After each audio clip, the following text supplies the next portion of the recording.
Hello! Hello iOS fans! It's the Agents of Embergard. And in this video we are going to be talking about the Raging Slayer's Arrivals deck.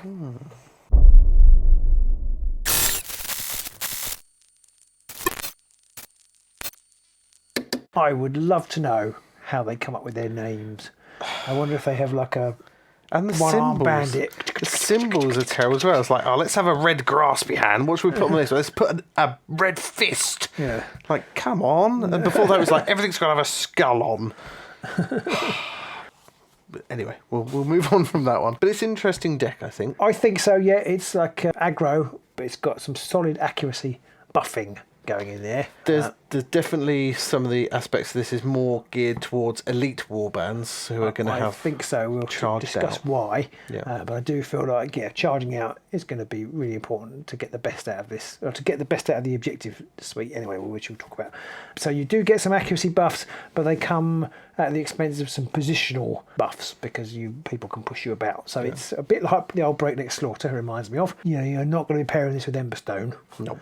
I don't think. Probably not. Probably not Pillage and Plunder either. So I feel like it's going to be aggro. Accuracy is king. Extra damage is king.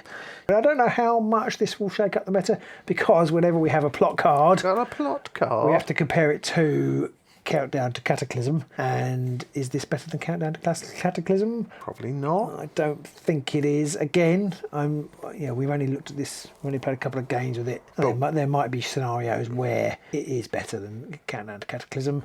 I can see it in some heavy aggro builds being really quite useful. Yeah. But I think Cataclysm, because we'll talk about it, but I think the objectives are quite poor. Yeah. So and generally the aggro decks have worse objective decks, and this doesn't help. No, I don't think. No, and things like Countdown to Cataclysm have objectives to score just for turning up, and I think that's why it's always hard for other decks to beat it. So, but we'll see. So we'll talk about the Raging Slayer's card quickly and what it does. So it has three kind of reaction abilities on it. You can do a Raging Charge, which basically, when you do a charge, you declare that they are enraged, and they get a token, and they are now enraged because they have a token. When you're raged, after you make an attack roll as part of the melee attack, because it has to be melee, it can't be shooting, for an enraged friendly fire, you can then immediately re-roll one of those attack dice, which is a little bit of an accuracy buff there. It's not bad.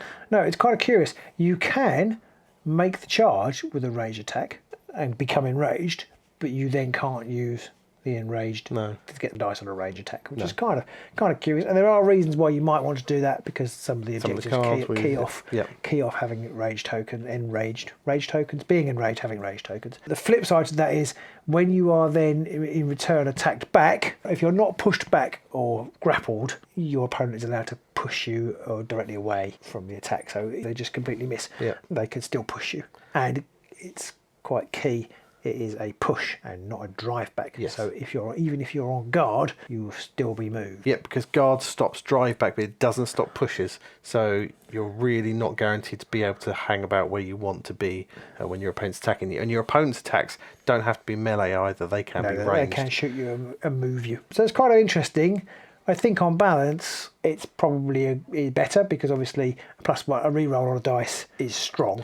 And if your opponent's staggered, then that's 2 rerolls, and if you've got any other kind of shenanigans as well, so that could get you a lot of rerolls. So it does kind of preclude it, as we said, from going with things like Emberstone Sentinels or things where you need to be on treasure tokens. I think so. You don't want to be making it easier for your opponent to stop you from doing things. Yeah, I mean, you can opt to then not have a rage counter. Yes. But in those situations, you are then forgoing those rerolls, which I think is nearly always worth having. And as we will see in a moment, not having a rage counter, especially if you're playing rivals, absolutely cripples some of these objectives. So should we look at those objectives? Let's look at the objectives. Before we dive into the deck, it's worth saying that in the power deck, there is literally no way of adding enraged counters. No, unlike with the RF in Bath, where there's ways to give people charge counters and things like that, there's no way to do that. Not that you ever need them, or in Cataclysm, there are ways to move your Cataclysm counter on. There isn't any way to do it. There are ways to take them off. We might see why that's bad.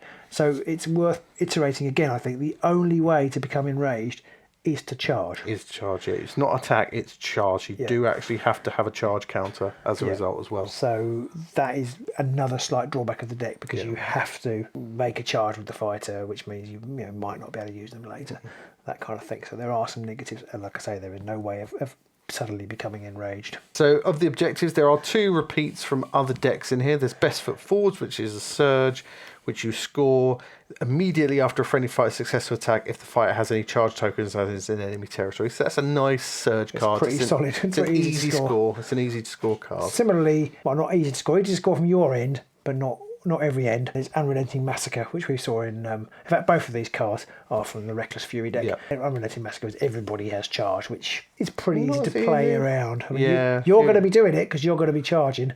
But if your opponent is not, then if you're lucky enough that you can kill your opponent off by the time you've charged all your fires out, then great. It is 3 glory, it's an end phase card. It's definitely one of the easier to mitigate end phase cards. And it's worth saying there aren't really any ways to Reckless Fury had a couple of ways, I think, or certainly one way at least, of giving your opponent a charge counter. None of that in here. So none of this. So that is tricky. I kind of try to come up with a thoughtful way of describing the rest of the deck, and in the end I kind of come up with dog shit. They're really dependent on those angry counters, and they're really dependent on your leader or your opponent's leader's state in the world, which can be very tricky. So it can very quickly come unstuck if you have a few duff actions and you just don't get it go your way. So I mean, you've got Blinded by Rages, all the surges first. Score this immediately after an enemy fighter is slain by an enraged friendly fighter's melee attack. Oh, that doesn't sound too bad. If that friendly fighter was enraged at the start of the turn. Now, turn in this case, I always forget, is just like each individual activation, what we used to call activations. So it's not like at the beginning, which would be impossible. But it does mean that the only way to score this is if you have charged out. Or you have another deck. So if you're not playing Rivals, if you have another deck like Blazing Assault that has Thingy of Anger, Scream of Anger, which you can take it off. You don't take it off. You can activate again. So but unless you've got something like that, and again, there's no other way to get extra charges or things out of this deck. So that's quite tough to score unless you're playing a 3 or maybe 4 fighter warband after round 1. It immediately becomes like, if you're playing Rivals in particular, you don't want to be using 5 fighter warbands. And probably not often 4. No, because if you get there early, you can't score it round 1. You've had it. Unless you're lucky enough that your opponent kills one of your fires, and that's not really being lucky. So, not a great card. Killed one of your fighters before you've charged them. Yes, that's true, Next one is Coordinated Assault. This is another surge, and you score immediately after an action step if each friendly fighter is enraged and in enemy territory for 1 glory. That is a bloody awful card. You think, I don't think that's too bad. In my notes, it even says not as bad. I think that's terrible, because you're going to have to, even if you've only got a 3 fighter warband, you've got to charge with all 3 of them and get them all in enemy territory before you can score a 1 glory surge. Yes, it's better as the game goes on, because later you may only have 1 fighter left and they're in enemy territory. But when you compare it to like Best Foot Forward, which is charge someone on the other side of the table. Fair enough. It's not ideal for 1 glory, but there are no such things as 2 glory surges anymore, of course. It's better late game. It's better than Blinded by Rage, because at least you are in control of that, and probably you're going to be charging. If you see some of the other objectives, probably you're going to be charging into enemy territory anyway. But again, it's another reason not to have 4 or 5 fighter warbands. And it like you say, late game, there's no minimum on the number of fighters. It's just all of your fighters, so you can score with just 1. So no respite, which is score this immediately after an opponent's action step if there is an enraged friendly fighter in each territory. Again, I almost feel like that qualifies for 2. Because that one completely contradicts that one. Coordinated Assault. It's impossible to score them both in the same round. And I guess all decks have a few cards where you can't do X if you do Y, but this feels like it has more of that than most, and it doesn't feel like it's a great combination of cards to have. So in Rivals, it's not great. In Nemesis, you're definitely going to be dropping Coordinated Assault, I think. I think you take no respite either, actually. Because not only that, if you end up, you've got to charge into no man's land. And then you have to do that last, really, because it's so easy to push you out of no man's land. Yeah. Because literally, I've just walked past you, poof, and out you go. Next one is Supreme Slayer. Which is not about killing Diana Ross. You score this immediately after your leader's successful attack. If the target was slain, so far not too bad if you've got a Morgok or a Mollog running around, and that was the second or subsequent fighter slain by your leader. Now, it doesn't have to be this round, so you could kill someone round 1 and then come and kill someone round 3, so that's not too bad, but you do have to have a punchier leader who's going to be hanging around and doing multiple things. You have to not have Kamendora. Basically, yeah. Don't have Kamendora, but if you've got your Morgoks, your Mollogs, Iron Soul, some of those... Yeah. That's scoreable. This isn't too bad. It's one of those cards that if you're new to the game and you forget that it's in the deck or it comes out later, you have to remember that you've already killed a fighter with your leader. So it adds a little bookkeeping overhead. It also becomes much more harder to score if you're up against an elite warband. You're like, I'm just never going to score this. Because you've got a skill. You've got to kill 2 of the big fighters. With 2 5-win fighters or something. Yeah, so I don't like that card either. I mean, again, I feel like I would never take it. Nope. I would probably never take Sever the Head either. Score this immediately after the enemy leader is slain by an enraged friendly fighter's melee attack. Got to be melee, which I guess isn't too bad, but it's got to be an enraged fighter. So it's got to be from a charge, really, Yeah. or maybe towards the end of the round, maybe. But you've also got to not draw it after you've killed the leader. Yeah, that's the worst part. At least in the old game, back in Nightfall or Shadespire days, sometimes it'd be like the enemy leader is dead, and you could score it. Well, there is a non-search card in there that does that, which we'll get to in a minute. But that's only 1 glory as well. Interestingly, about Sever the Head as well, is that the models on it are these 3 heads being carried by somebody. It's actually a Warcry model, not an Underworld's model. Yeah, we were looking at it. There's a couple of cards in here that aren't Underworld's models.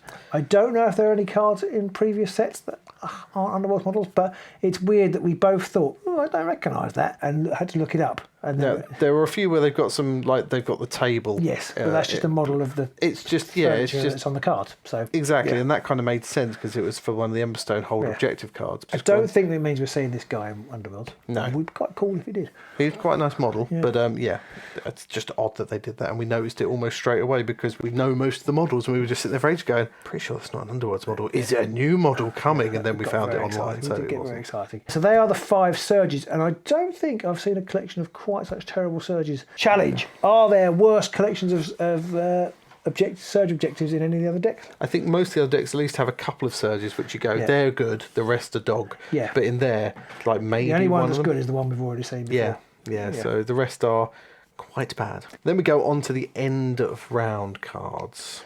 Not a big fan of this one. No. Aggressive Expansion. It's for 1 glory, and you score it in the end phase if 3 or more enraged friendly fighters are in enemy territory. I mean, you might be okay if you get that early in the game, you're charging across the board, but it's only 1 glory. Yeah. If you're playing an elite warband and you lose one, you can't score it. Yeah. If your opponent, for whatever reason, punches into your territory, you might not be able to score it because you've got to go after in your territory. Yep. I don't like it for 1 glory. No, it's not great. Into the Fire isn't bad. That's as good as it's going to get. Score this invade if your leader is in enemy territory and within 2 hexes of 2 other fighters. They don't have to be friendly. They could be enemy or friendly. They could be both. But again, got to get your leader and your opponent's half, and you need to have 2 other fighters nearby. Easier early game again. Yeah. But it's only 1 glory. It's only 1 glory. Yeah, it's not bad, that one. Overwhelming presence. You know what it's like. You get up Christmas morning and there's a new iPad. Oh my God, I'm overwhelmed. This one is 2 glory, so that's a bit better at least. You score this in an end phase if each friendly fighter is enraged and there are no fighters holding treasure tokens. Yeah, overwhelmingly crap. Now, this might play into the hands of Pillage and Plunder. If your opponent's flipping the wall, because it does say treasure tokens specifically, not feature tokens. I misremember what card that was, so maybe overwhelmingly crap was a bit harsh. It's not great, though, because your opponent only has to run 1 fighter onto a treasure token at the back somewhere, or flip 1 at the end of the round, because they can still score their 3 glory. It does. It completely and utterly stops you from preventing Script Realm. Yeah.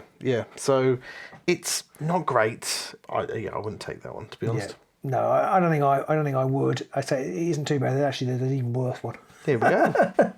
No contest is not the worst one. Score this in end phase if an enemy leader is slain. That's not too bad. It doesn't have to be that round. So if you kill someone early, get it late game, then you're okay. But it is only 1 glory, so it's not... And killing the leader sometimes, because if they tore the leader up and he's got... Oh, look, you've got Mollog. Yeah. Shit. Yeah, exactly. Or, anything like that. Killing the leader is not always easy. And the last one we've got is another 2 glory. end phase card of No Escape. This is the one that's terrible. This is terrible.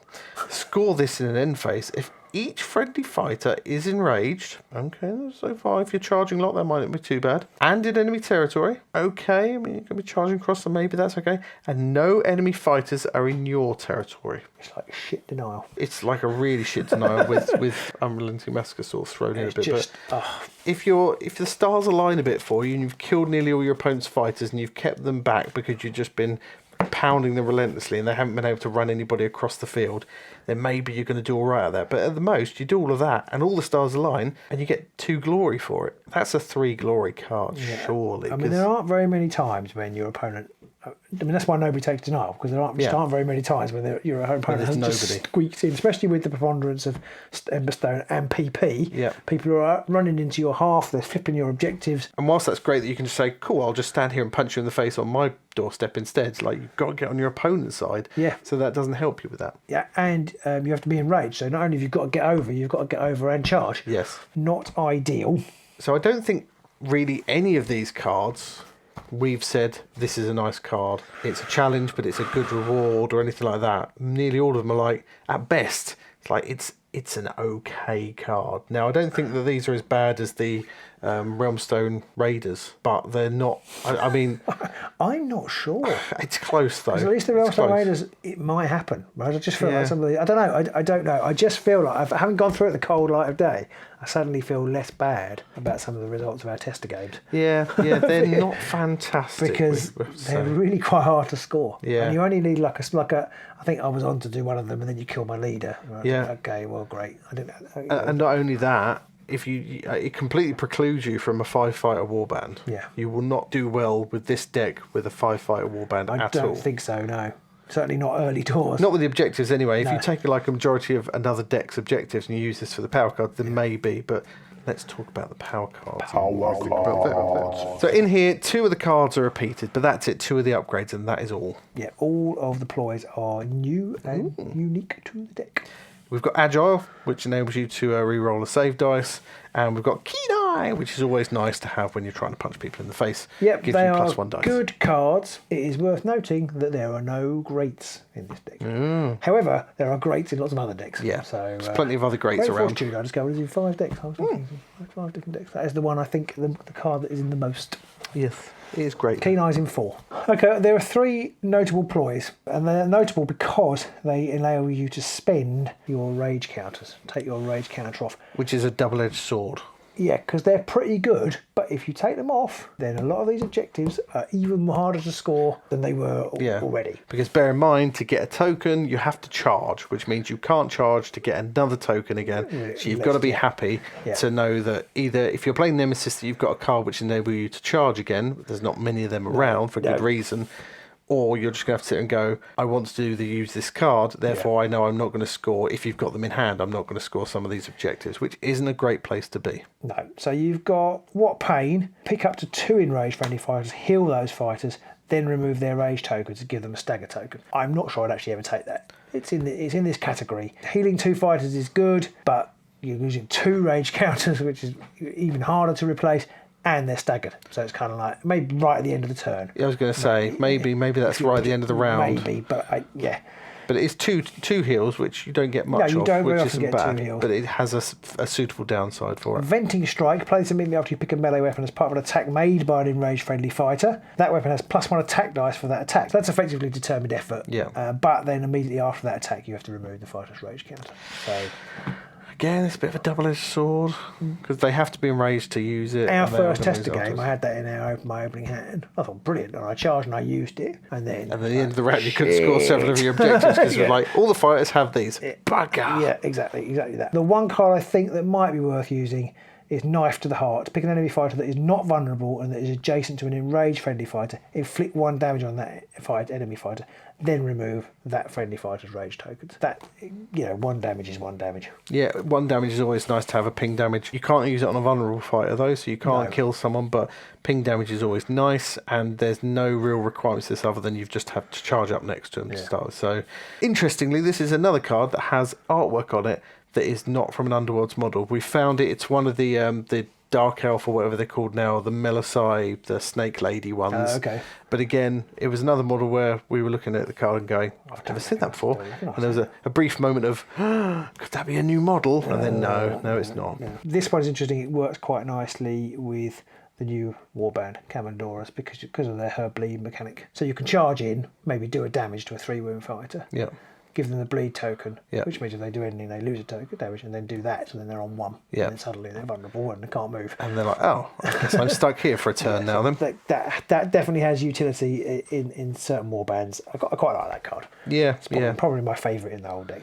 Yeah, it's a nice Partly utility because card. the artwork's pretty nifty. The paint job is very nice on that. It does, of course, screw up a lot of your objectives, so you are going to have to 100%, balance yes. that one. So the next 3 fairly notable ploys are Slayer's Aid. It's a charity initiative that never really got off the ground. Pick an enraged friendly fighter, push that fire up to 3 hexes, and they must end adjacent to your leader. So a nice bit of push tech there. Yeah. Again, that works quite nicely with Commandora in that if you want to get lots of fighters up to the Chosen Skull, you could use that to get another model up to base to I base. quite like these first few that I've put them in order of ones I quite like.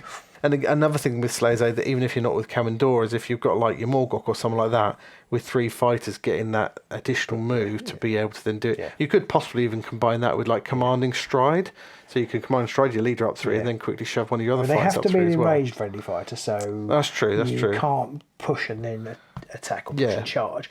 But if you're charged out, it's like, I'm going to bring You could possibly move them up Bring them up and and smack, then yes. smack someone in the Yeah. face. Murderlust is the next one. Play this immediately after an enraged friendly fighter's melee attack fails. Friendly fighters' melee attacks have +1 dice whilst targeting the target of that failed attack until the end of the battle round. So that's nice. That is quite a nice card. You miss. Right now, I've thought got you extra said dice. Murderlust. And the last one is Honed Reflexes. And this is a domain. Each time you make a save roll for an enraged friendly fighter, you can reroll 1 save dice. That's a bit of a agile card there. Yeah. The effect persists until the end of the battle round or until another domain card is played, which is fairly standard stuff. But also, this one is for friendly fighters, so it's enraged friendly fighters, so your opponent can't gain anything off that if they happen to also be running the same deck. Yeah, I don't think this card is particularly good. They are the good cards. They're the good ones. These are, and these there's are 6 okay. of them. That's not bad. These That's are not bad. okay. The Slayer's Arena, after each failed attack, give the attacker a stagger token. So that obviously is all attacks. Yes. Everybody. Because that's just a failed attack, Yeah. each failed attack. Yeah.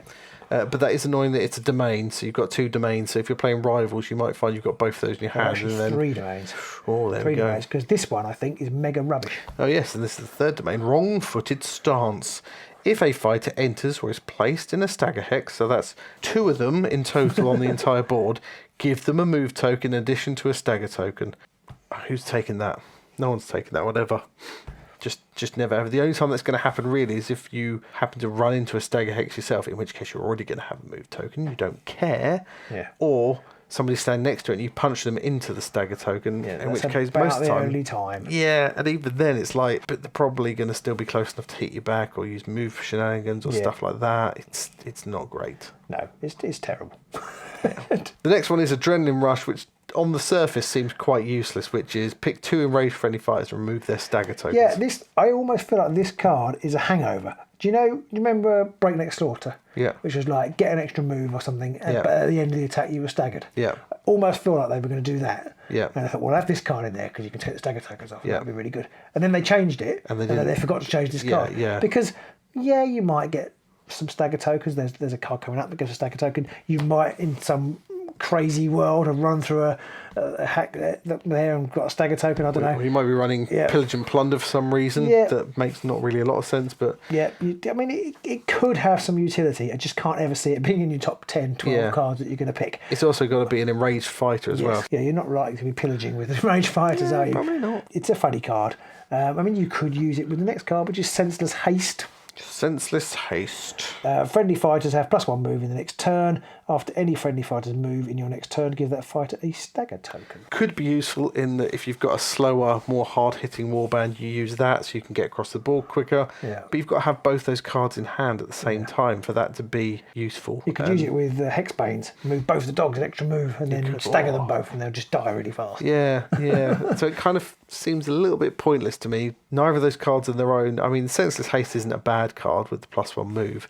But the other one's like, you need it to come out at the same time to really make those staggers, It's or not remove a bad those staggers card, to have a difference. but you would always take Wings of War. Yeah, probably. Probably nearly always Wings of War instead, unless, like you say, you've got the ability to move multiple fighters, like maybe the Gits or something like that. Yeah, maybe, yeah. That's about it, But you don't really want them staggered. No. So again, it's a double-edged sword there. Moving into the upgrades, I really like this card. Haymaker. I loved that card back in the day, and now it's been given a slightly twist. better redesign. Yes, because Haymaker was you got 2 extra attack dice, wasn't it? Yeah. But this one is the fighter's melee weapons, excluding upgrades, so it has to be their base weapons on their card, have the lethal weapon ability. Weapon? After this fighter makes a successful attack with the lethal weapon, have a sequel. No, discard this card, but the lethal is that fighter's weapon has +2 damage for that attack to a maximum of 4. Get too old for this shit. Yeah, I quite like it. It's just fun. If you're up against a big punchy warband, suddenly being able to get a fairly weak 2 damage fighter and beef them up to 4 damage, especially like the Commandoras, again, we're saying, because they can have 4 swords, possibly 5. Yeah. You're going to get a reroll because you're going to enrage them and stuff like that. Suddenly being able to whip out a 4 damage attack could be quite game changing. Yeah, it's really nice. It's not a ploy, so it's not blown if you miss, but it's not overpowered because if you do use it, it's gone. The next card we've got is Angered Swing. It's 3 swords, 2 damage, and 1 range, and a fighter can only use this weapon while enraged. I mean, you're pretty much always going to be enraged. When using the Raging Strike ability with this weapon, you must re-roll each attack dice instead. So that's an interesting one. I think it's fun. I'm not sure how useful it is. I think we have talked about the fact that you're probably going to be leaning towards elite warbands with this deck, and therefore they've probably got a profile similar to that. It's weird because you must re-roll each attack dice, which means you're effectively rolling 3 dice and then completely disregarding the results and re-rolling all 3 again straight away. So you almost don't need a re-roll at all, because it's like the first set of rolls don't impact the second set of rolls in any way, and you must re-roll each attack dice. So it's like you almost want to roll the first one without even looking at it, so you don't see that you rolled 3 crits and then you re-roll it and get 3 double assists. You might put it on like the Venomites. Yeah. Or something, because they're never going to do 2 damage otherwise. No, I can see that one creating an errata as well, of people going, do I have to roll all the dice or can I roll some of the dice? If I don't use the Raging Strike ability, can I re-roll some dice? No! Exactly. So I can see that possibly could have had an extra line of text to make it just very clear, rather than sort of clear what they meant by that one. So, yeah, I'm not sure I'd take that one, to be honest. No, like I say, if you've got a couple of weaker fighters, like maybe Mollog, maybe. He is quite weak. not Mollog, but a Spider Shroom or something. Maybe it'll be all right for them, maybe. Yeah, some of the chafe fighters, but that's about it. Next one up is Murderous Instincts. This fighter's range 1 melee weapons, excluding upgrades. So again, you can't use weapon upgrades. You have to use their base stats. Have Grievous. This fighter cannot use core abilities other than the charge ability. It's like a cheap great strength. Yeah, because there's only 1 glory, so it's a nice... Yeah, and if you've got a fighter, like if you're the Vamps, and you've got a inspired Gareth or something like that, it's suddenly knocking out 4 damage. It only costs you 1 glory for that. It's quite good. Yeah. I mean, it does mean that you then can't use them, because even if you charge out, they can't charge again unless you've got the cards. If you've packed the cards which enable you to behave like you haven't got charge tokens, then maybe it's doubly worth it. Yeah. So that's not a bad one. I quite like that. Yeah. In a similar vein, we've got Aggressive Ambusher. While this fighter is enraged, so actually for Murderous Instincts you didn't even have to be enraged. No. Their melee weapons have cleave and ensnare. But the target does have to be flanked and surrounded. Yeah. So... I mean, that goes quite nicely with Hidden Aid. Oh, look, you're flanked, so I'm going to get this. Otherwise, it could get a bit tricky, because I don't know how often with this deck you're going to be able to have flanking, because people are just going to attack. If somebody's standing next to you, you're going to attack them and push them away. But yeah, with cards that give you flanked and or surrounded, or maybe the Mollog, the nasty critters, where you're flanked and surrounded. Yep. Yeah, Mollog with that one. Yeah, it could be quite nasty, and it's nice that it's both cleave and ensnare, so it gives you a bit of choice there to be able to pick. Flexibility. Next one we've got is United in Anger. Rally Together is the surge ability. Immediately after an enraged friendly fighter is pushed, you can push this fighter up to 1 hex close to that fighter. So just mitigates a little bit the negative side of the deck, the plot card. Yeah, and I like that. It's related to the plot card. It's not always useful, but it has the ability to be quite useful in certain situations if you've got a key fighter with just a range 1 attack and then they get shoved away. Gifted Vitality is the next one. Heal this fighter at the end of each battle round. Now, on the face of it, I think that card's quite good. But then when I thought about it, it's 2 glory, which is quite a lot. That is the same as a Great Fortitude. Yeah, you could argue it's better than Great Fortitude because it could trigger more than once. Yeah. But you have to get it on by the end of turn 1 for it to be used. Round 1, but twice. It's no good at the end of the game because you don't care whether you heal at the end true. of the game. So you literally only have two chances when it's actually useful. It's effectively two wounds back, isn't it? Yeah, and I'm not sure how often it would be because you do... You've got to get it at the start. You've got to be injured. It's got to be a fighter that you want to give it to that's injured, and you've got to have it at the start, and you've got to have the glory to pay for it, and you've got to not have anything else that's better than that to pay for it. So I do like it, but I could see a situation where you're like, well, I'm just not going to play that at the moment, and then suddenly it's the back end of turn 2, and you're like, well, there's not much point playing it now. Yeah. I mean, it could be clutch. It has the potential to be better than Great Fortitude, but also it has the potential to be worse than Great Fortitude. I do feel like it's good on the Gardeners. Possibly great on them. Again, your big fighters like your Mologs and Morgoks and other 5 wound fighters and stuff, especially if you've already put a Great Fortitude on them, that could really make them quite annoying. It definitely has potential, but I just wonder whether the cost is worth it for when you get to use it. The next card I thought was a repeat, but it's not. It's Stubborn to the Bone, but there is a Stubborn to the End. While this fighter is enraged, this fighter cannot be pushed or given stagger tokens, so that again works quite nicely with the mitigating the raging because slayers. It does completely stop that because that is a push. Yes. And not a drive back or whatever. It's not a bad one. Could be useful in certain situations. Yeah. There is a downside to Stubborn to the Bone that if they can't be pushed, you can't use your side steps or your commanding strides or stuff like that either. That's true. That would... And you can't plunder with them either because they can't be given stagger tokens. So they wouldn't be able to do that. Delving. Delve, yeah. But yes, so it does stop both of those. So it's a bit of a double-edged sword there. It is. And the last card is Assured Bloodshed. While this fighter is enraged, their melee weapons have grapple and brutal. I mean, grapple's quite handy. Obviously, you can only use one of them. Yes. Grapple could be handy, though, for manoeuvring people to where you need them. And brutal is quite handy if you just want to charge right into the thick of it. Yeah, a brutal is in certain matchups is useful. Yeah. I mean, it's not something I ever think, I really wish I was brutal for this attack. But there have been times when I've been playing against Molog when I really wished I wasn't flanked and surrounded. Or even with your Spotted Guard yesterday when you were surrounded. Bodies everywhere. It's like I really could do with some brutal. Yeah, I think grapple and brutal are 2 of those you don't see very often. No. Don't see it a lot. A bit like when we used to have knockback. Just didn't see it very often. Yeah, I think it's better to have the card that stops you from being flanked and surrounded. Yes. So overall, the deck's got a little bit of promise in there, but I think it's let down by the objectives that are quite a lot of trash. I think if you're playing Rivals, you've got to revise the objective deck. So you know what's in there, what's coming, what you can play for, whether you should use your cards to take off the tokens or not. And I think in Rivals it's going to suck quite hard, but maybe with a bit of practice you could get there. And I think that's the problem with a lot of the post-core box decks. Is that on their own in Rivals, none of them are great, but you get like Emberstone Sentinels out of the box or Pillage and Plunder out of the box. They're cracking. They're amazing. Yeah, well, because they have, ironically, they have better, because they still have quite, well, not Emberstone, but the Blazing Assault has some quite weak cards. It's got Annihilation in there, which is very hard to score in Rivals, but it has all the greats. Yeah. It's still got Keen Eye. It's got like 8 of 10 power cards that are must-haves even in Nemesis. Yeah, so it's better for Wrecking Face.